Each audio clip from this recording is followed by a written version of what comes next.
नमस्कार साथियों। अगर आप एक सीनियर सिटीजन हैं और आपका भारत के किसी भी बैंक में, चाहे सरकारी हो चाहे प्राइवेट बैंक हो, अगर किसी भी बैंक में आपका खाता खुला हुआ है तो आज की इस वीडियो को ध्यान से देखिएगा, क्योंकि बैंक जो है, जितनी भी भारत की बैंकें हैं, यानी कि जो कंट्रोल करता है बैंकों को आरबीआई, तो उन्होंने सभी सीनियर सिटीजन्स के लिए कौन सी ऐसे नए लाभ की घोषणा करी है, कौन सी ऐसी सुविधाएं मिलने जा रही हैं सीनियर सिटीजन्स को जिससे उन्हें काफ़ी ज़्यादा फायदा होगा। तो वीडियो में पूरी जानकारी आपको मिलेगी, अंत तक देखिएगा अगर आप चाहते हो कि पूरी सटीक जानकारी आपको हो पाए। तो चलिए वीडियो को स्टार्ट करते हैं। तो देखिए, यहाँ पर मैंने सब कुछ जानकारी पहले से नोट कर ली। सीनियर सिटीजन के लिए आरबीआई की तरफ से 6 बड़ी खुशखबरी। जी हाँ साथियों, 1 जनवरी 2026 से, यानी नए साल का तोहफा आप लोग इसे कह सकते हो सभी सीनियर सिटीजन्स के लिए। बुजुर्गों की बैंकिंग अब सरल हो गई है, सस्ती हो गई है और घर बैठे आप कर सकते हो, आपको बैंक जाने की भी ज़रूरत नहीं है। जी हाँ साथियों, कई ऐसी सुविधाएं हैं जो नए साल से आपको मिलने जा रही हैं। आरबीआई ने 60 वर्ष से अधिक उम्र के सीनियर सिटीजन्स को बैंकिंग को बेहद आसान बना दिया है। उनके लिए, उन सभी पात्र सीनियर सिटीजन्स की बैंकिंग अब काफ़ी ज़्यादा सरल होने जा रही है, किफ़ायती होने जा रही है। ये नियम पूरे देश के बैंक जैसे central bank of India, SBI, PNB, Canara bank, ग्रामीण बैंक, कोई भी बैंक हो, आपकी सरकारी बैंक या प्राइवेट बैंक, मैंने वीडियो की स्टार्टिंग में ही बोला है, सभी बैंकों पर ये लाभ जो है वो लागू होंगे। पहले नियम में कौन कौन सी चीज़ें हैं, पहले नियम में, दूसरे नियम में, तीसरे नियम में, इस तरह से 6 नियम मैं आज आपको यहाँ पर बताऊंगा। वीडियो को स्किप मत करिएगा, वरना आप एक महत्वपूर्ण जानकारी खो दोगे। तो चलिए आगे बढ़ते हैं। सबसे पहले मैं आप लोग को एक एग्जाम्पल देना चाहूँगा। सबसे पहले मान लीजिए कि एक 65 वर्षीय रिटायर्ड व्यक्ति, 20,000 रुपये उनकी मासिक पेंशन है या फिर उनकी सैलरी है। फिलहाल रिटायर होने के बाद कहीं भी वो जॉब कर रहे हैं तो 20,000 रुपये उनकी मासिक सैलरी है।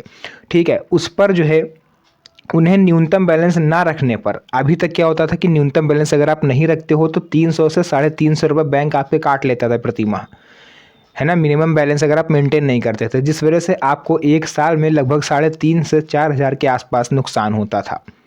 अब ये लिमिट जो है बैंकों ने ख़त्म कर दी है। सबसे बड़ी बात ये है। ठीक है, तो पहली खुशखबरी इसी को लेकर के आ रही है। न्यूनतम बैलेंस पर अब पूरी तरह से छूट।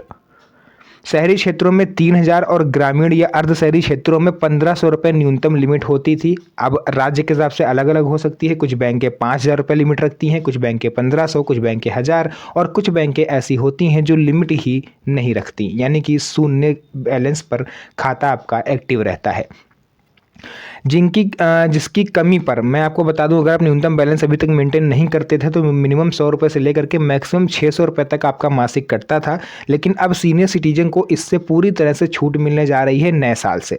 सेंट्रल बैंक ऑफ इंडिया की पॉलिसी ये स्पष्ट कहती है, सीनियर अकाउंट में कोई मिनिमम बैलेंस अब शर्त नहीं रहेगी। रिजर्व बैंक ऑफ इंडिया यानी आरबीआई ने भी ये चीज़ कही है कि सीनियर सिटीजन को मिनिमम बैलेंस रखने के लिए कोई भी बैंक बाध्य नहीं कर सकती।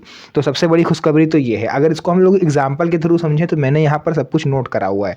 देखिए, पूरा कैलकुलेशन मैंने करा पहले अपने ऊपर, उसके बाद मैं आप लोग को कोई भी चीज़ बता रहा हूँ। देखिए, मान लीजिए कि कोई व्यक्ति है जिसकी उम्र 68 वर्ष की है। फॉर एग्जांपल मान लेते हैं आप इस वीडियो को देख रहे हो और आपकी उम्र जो है 68 साल है। ठीक है, तो मान लेते हैं आपकी उम्र 68 साल है और आपका किसी भी बैंक में अकाउंट खुला हुआ है और न्यूनतम आप उसमें केवल 2,000 रुपये ही रखते हो, इससे ज़्यादा आप उसमें नहीं रखते हो। ठीक है, पहले आपका हर महीने लगभग 300 से 350 रुपये पेनल्टी कट जाती थी, लेकिन अब आपको एक भी रुपये आपका ओवर नहीं कटेगा। न्यूनतम बैलेंस अगर आप नीचे पैसे रखते हो, यानी अगर 3,000 लिमिट है और आप 2,000 रुपये रखते हो तो एक भी रुपये आपका नहीं काटेगी कोई भी बैंक। ये चीज़ ध्यान से सुन लीजिए। कैसे लागू होगा?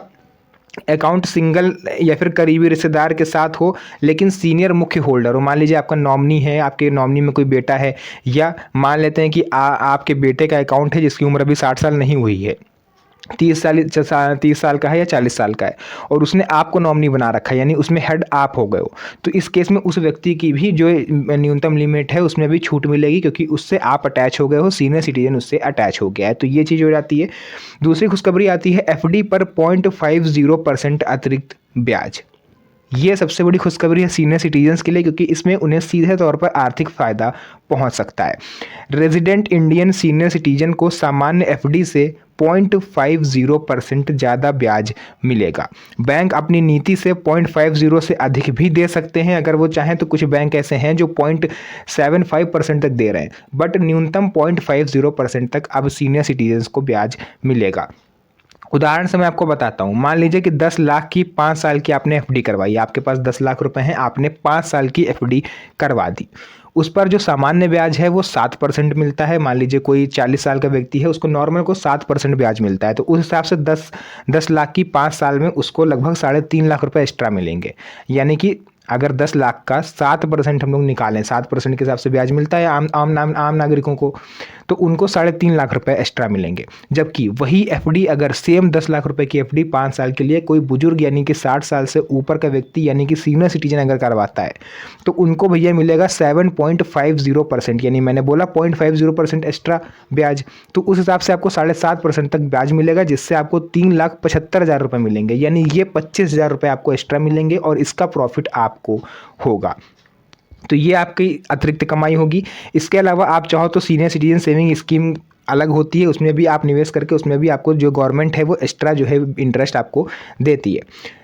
बस शर्त आपको ये है कि जब मान लीजिए कि 5 साल की आपने एफडी करवाई और उसके बाद आप चाह रहे हो कि उसको हम और एक्सटेंड करें, तो जब भी उसको मैच्योर जब आपकी एफडी हो जाए, उसको आप अपग्रेड कराने जा रहे हो आगे के लिए, तो उस समय आपको सीनियर सिटीजन का कोई भी प्रमाण पत्र जरूर लगाना है उसमें। अगर आप ऐसे ही उसको अप्लाई कर दोगे तो वो नॉर्मल ब्याज पर जो है अप्लाई होती है। वहाँ पर आपको ध्यान रखना है, जब आपको रिन्यूअल कराने जाओ आप उसको, तो उसमें आप सीनियर सिटीजन का स्टेटस जरूर लगाओ, ताकि वो सीनियर सिटीजन के हिसाब से अप्रूव हो। ठीक है, अगर आप नॉर्मल ऐसे ही आप पड़ी रहने दोगे तो वो नॉर्मल ब्याज पर ही बैंक वाले अप्रूव करते हैं। ये चीज़ आपको ध्यान देना है। तीसरी सबसे बड़ी खुशखबरी आती है मुफ्त चेकबुक और ढेर सारी छूट। हर साल कम से कम 25 चेक लीफ आपको मुफ्त में बैंक देती है, सेंट्रल बैंक में हो, चाहे एसबीआई में हो, चाहे किसी भी बैंक में हो। इसके अलावा अन्य छूट जैसे 50% तक डिस्काउंट आपको मिलता है अगर आप डुप्लीकेट पासबुक बनवाते हो। न्यूनतम बैंक जो होती हैं वो 50 रुपये लेती हैं, बट आप सीनियर सिटीजन को 25 रुपये पड़ेंगे। Stop payment, account closure, DD cancellation, इन सभी पर आपको छूट मिलती है। लॉकर रेंट पर आपको 10% तक छूट मिलती है। अटेस्टेशन सर्टिफिकेट आपको मुफ्त मिलता है। मासिक 2 कलेक्शन अगर आप 25,000 रुपये तक करते हो तो वो भी आपका फ्री ऑफ कॉस्ट होता है, उसमें भी आपको एक्स्ट्रा चार्जेस नहीं लगते हैं। चौथी खुशखबरी आती है डोर स्टेप बैंकिंग, यानी घर पर बैंक। यानी कि आप कह सकते हो कि बैंक अब आपके घर पर चलकर आएगी। उसका एक टोल फ्री नंबर होता है जो आपको नज़दीकी ब्रांच से पता चलेगा। आप वहाँ पर उस नंबर को नोट करके घर पर ले आइए, और आप बीमार हो, आपसे चला फिरा नहीं जा रहा है और आपको दवाई के लिए अचानक से 20,000 रुपये की ज़रूरत पड़ गई, आप उस नंबर पर कॉल करोगे, बैंक का कर्मचारी आपके घर पर आएगा, आपका अंगूठा वगैरह लगवाएगा। उसमें जब अंगूठा लग रहा हो तो उस टाइम कोई गवाह आपके साथ ज़रूर होना चाहिए, ये चीज़ ध्यान रखिएगा। कोई गवाह आएगा, मतलब जो भी गवाह आप रखोगे वो गवाही के तौर पर होना चाहिए कि हाँ मैंने जो है अंगूठा लगा के इतने रुपये निकाले। इन केस अगर आगे चल कुछ होता है तो आप सेफ रहो। पहली बात तो ये, जब आप बैंक के टोल फ्री नंबर पर कॉल करोगे, बैंक का कर्मचारी आपके घर पर आएगा, तो सबसे पहले आपको उसकी आईडी चेक करनी है कि वो बैंक से है भी या किसी और फ्रॉड तो नहीं आ गया, ओटीपी आपसे लेके आपका जो है वो फ्रॉड कर दे। तो ये चीज़ आपको ध्यान रखनी है। बैंक का कर्मचारी आपके घर पर आएगा, आपको 20,000 रुपये देगा, आपका जो भी फॉर्मेलिटीज़ है वो पूरी करेगा, उसके बाद वो चला जाएगा।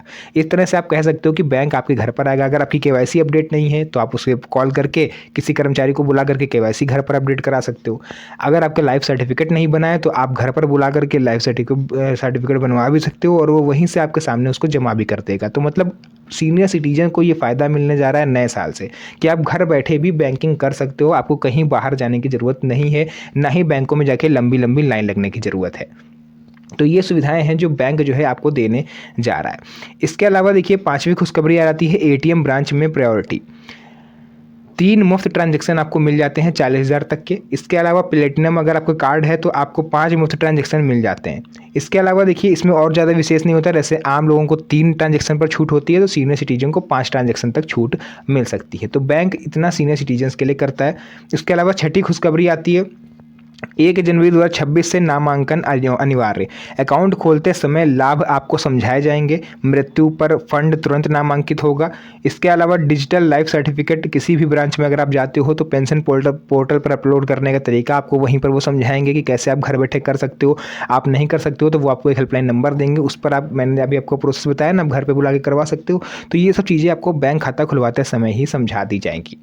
साथियों, इसमें सबसे अच्छी जो चीज़ है वो ये है कि अगर आपने कोई फ़ंड ले रखा है बैंक से कि आपकी मृत्यु के बाद कोई मतलब बीमा टाइप का करा रखा है, तो उसमें अब आपको एक्स्ट्रा चार्जेस देने की ज़रूरत नहीं है। जो भी आपका नॉमिनी होगा आपकी मृत्यु के बाद वो फंड सीधे उसको ट्रांसफ़र हो जाएगा। ये सबसे बड़ी प्रायोरिटी बैंक देने जा रही है सीनियर सिटीजन्स को।